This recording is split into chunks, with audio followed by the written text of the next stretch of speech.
ਵੱਲ ਦਰਸ਼ਕਾਂ ਦਾ ਸਵਾਗਤ ਹੈ। ਮੈਂ ਅਦਾ ਖੰਨਾ ਜੁੜੀਆਂ ਤਾਂ ਲੁਧਿਆਣੇ ਤੋਂ। ਜੈਨ ਸਮਾਜ ਵੱਲੋਂ ਹਮੇਸ਼ਾ ਉਤੇਨ ਕਾਰਜ ਕੀਤੇ ਜਾਂਦੇ ਨੇ। ਸਾਡਾ ਅਨੂਪ ਜੀ ਮੌਜੂਦ, ਦਵਿੰਦਰ ਜੀ ਮੌਜੂਦ ਨੇ ਜੋ ਅਗਰਸਰ ਰਹਿੰਦੇ ਨੇ ਹमेशा धार्मिक कार्यों च। ਅੱਜ ਦਾ ਆਯੋਜਨ ਦੱਸਣਗੇ ਅਨੂਪ जी। सभी को मेरा सादर जय नंद जय महावीर।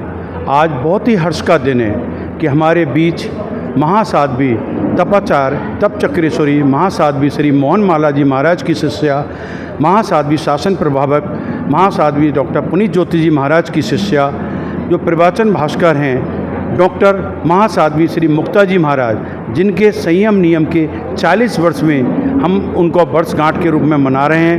आज वो हैदराबाद से चलकर, पिछला चौमासा जो उनका हैदराबाद में था वहाँ से चलकर यहाँ पर खुद यहाँ पर आए हैं लुधियाना में।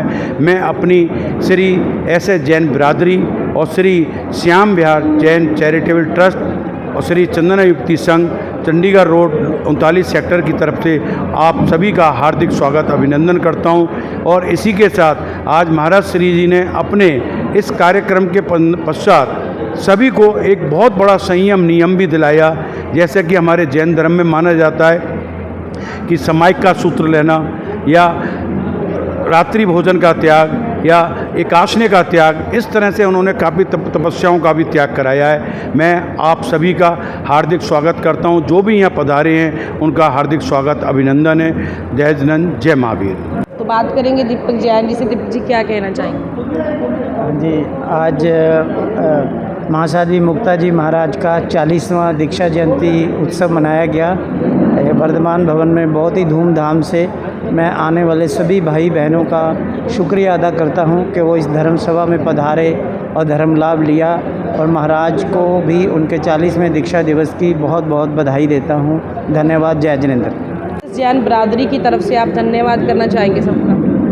मैं जैन बिरादरी एवं अपने जैन मुनि श्याम विहार चैरिटेबल ट्रस्ट की तरफ से सभी का धन्यवाद करना चाहता हूं जो इस भवन में आकर पधारे हैं, और महाराज जी का ख़ास तौर पर जिनकी वजह से रोने लगती है। हम चाहते हैं अभी कोई ना कोई कार्यक्रम इस भवन में होते रहे तो हम सभी सदा आभारी रहेंगे। करते हैं आपका, आपके परिवार का यहाँ आने पे। आपका शुभ नाम? केवल कृष्ण जैन, हरियाणा निवासी हूँ, हैदराबाद प्रवासी हूँ। मेरे परिवार के साथ मैं हैदराबाद में शिफ्ट हो गया। गुरु महाराज जालना महाराष्ट्र से बिहार करके हैदराबाद 2024 का चातुर्मास करने अमीरपेट पधारे। वहाँ हमारे पेट्रोल पंप पे रुकने का मौका मिला। उसके बाद साध्वी श्री हमारे घर पे पधारी। उसके बाद हैदराबाद विचरण करते हुए साध्वी मुक्ता श्री से यूट्यूब से परिचित हुआ। वहाँ से मेरा परिवार मेरे बच्चों से भी ज़्यादा उनको मानने लगा। मुक्ता श्री को मैं अपनी संसार पक्षी बेटी मेरा परिवार माना। हैदराबाद का क्लाइमेट आज टाइम फैन भी जरूरत नहीं है, इतनी अच्छा मौसम है वहाँ। यहाँ की गर्मी देखते हुए परिवार को नहीं आने के लिए हमारे को मना किया।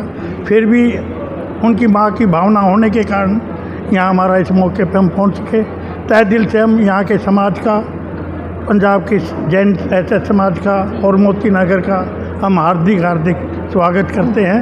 और ऐसे ही हमारी साध्वी श्री मुक्ता श्री जैन शासन में अपना नाम, अपने जैन समाज का नाम, अपने कुल का नाम रोशन करे, यही हमारी बेटी के लिए हमारे तहे दिल से भावना है। एक परिवार जो हैदराबाद से आया, पंजाब लुधियाना, महाराज जी का दीक्षा दिवस पे माता पिता उनके आए, उनसे बात करेंगे। क्या नाम है आपका? मेरा नाम सुलोचना है। मैं हैदराबाद से आई हूँ। मुक्ता श्री मेरी बेटी है, उसकी दीक्षा डे पे मैं हैदराबाद से आई हूँ। जो प्रसन्न है, मन बहुत खुश है महाराज? मन बहुत खुश है, इसलिए मैं आई। मैं उस बगैर रह नहीं सकी। दीक्षा डे पे ज़रूर पहुँचूँगी।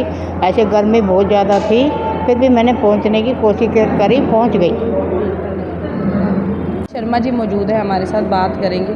अजय भैया क्या कहना चाहेंगे? मैं तो बस यही कहना चाहूँगा। वैसे मैं संसारिक रूप में देखा जाए तो मैं उनका भाई हूँ, गन्नौर से हूँ, और इनके हम वैसे नॉन जैन थे, और मेरे फादर उनको जैन धर्म में दीक्षा लेने से बहुत अगेंस्ट थे, तो उनको बहुत खिलाफ थे। तो ये उन्होंने, मेरी मम्मी बहुत दृढ़ संकल्प था उनका कि इनको दीक्षा दी जाए, और उनके मरने की खबर पूरे परिवार में ऐसे पहले हरिद्वार गए, वहाँ से उनको पुनीत ज्योति जी महासार है, गुरनी जी हैं, उनके पास भेजा। फिर घर पे आए, फिर उनके मरने की खबर पूरे परिवार को दी। उनकी बाकायदा सब कुछ बिठाया, जो 13 दिन के क्रिया होती है, सारी क्रिया की मेरी मम्मी ने। और जब वो सबको ये पता हो गया कि वो बिल्कुल उनका मतलब अब इस दुनिया में नहीं रहे हैं, उनकी 13वीं भी हुई, फिर उनकी दीक्षा चोरी छुपके उनकी दीक्षा हुई। लेकिन दीक्षा के बाद 2-3 साल बाद फिर वो मिलने के लिए भी आए थे। फिर मेरे बाप जो मेरे फादर थे उन्होंने फिर रजामंदी दे दी थी। तो उनकी जो दीक्षा का सफ़र है बहुत संघर्षपूर्ण रहा है, क्योंकि उन्होंने जीते जी अपनी 13वीं बनाई। तो उनमें जो तप है, संयम है, उनके धर्म के प्रति जो भावना है, वो ही हमें प्रेरणा मिलती है। जी। हाँ जी, आज मुझे जैन साध्वी बने हुए 39 वर्ष पूर्ण होकर 40वां साल प्रारंभ हुआ है और ये मेरे जीवन का सबसे खुशी का दिन है।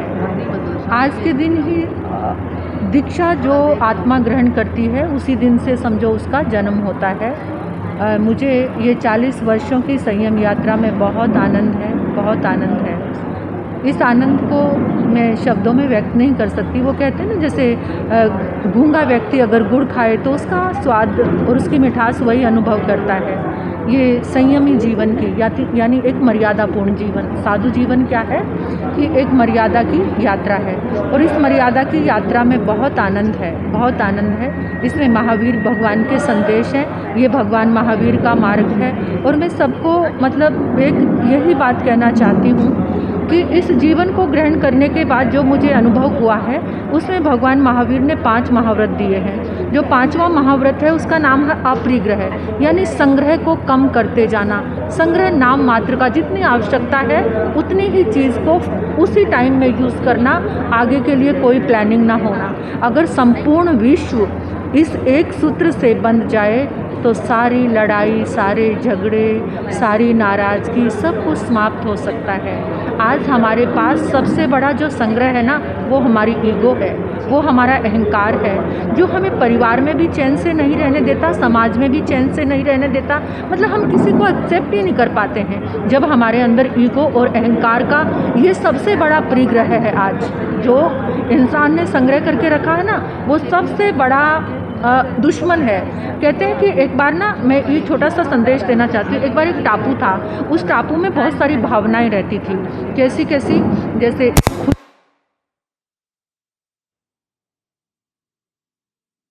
एक अहंकार था, एक शांति थी।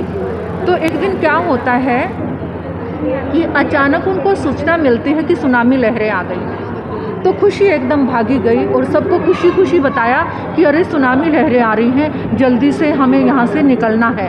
तो चिंता एकदम चिंताग्रस्त हो गई। उसका काम यही था, ईर्ष्या हमेशा अपनी ईर्ष्या में ही रहती थी, अहंकार अपने आप में रहता था, मैं सर्वश्रेष्ठ हूँ। तो हुआ क्या, एकदम सब आके अपनी एक नाव लेकर आया। प्रेम, जो प्रेम था वो एक नौका लेकर आया और कहा कि सब इसमें बैठकर हम बाहर चलते हैं। तो सब आकर उसमें बैठ गए।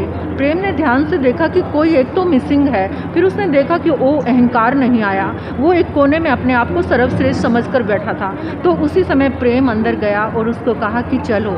उसने कहा तुम्हें जाना जाओ, मुझसे बात करने की ज़रूरत नहीं है, मैं अकेला भला हूँ, मुझे किसी की ज़रूरत नहीं। कौन था वो? अहंकार था।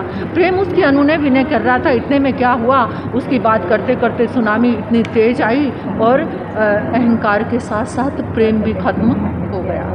तो जिसके दिल में अहंकार बैठा है, प्रेम निश्चय वहाँ से उसको डूबना ही डूबना है। जिस घर में अहंकार बैठा है वहाँ पर प्रेम खत्म होगा। जिस समाज में अहंकार बैठा है वहाँ से प्रेम खत्म हो जाएगा। और जब प्रेम खत्म हो जाएगा तो स्थिति कैसी होगी? तो इस संयम पर्व पर मेरा यही कहना है कि हम सबसे पहले जो हमारा सबसे बड़ा परिग्रह, हमारी ईगो, हमारा अहंकार, हमें उसको ख़त्म करके आगे बढ़ना है। और मैं भी शासनेश परमात्मा से प्रार्थना करती हूँ कभी मेरे जीवन में सूक्ष्म रूप में भी कभी अहंकार ना आए, क्योंकि हमारा ये जीवन सबके सहयोग से चल रहा है। सब हमारे हैं, हम सबके हैं, यानी मैत्री का व्यवहार सभी के साथ। यही संदेश है।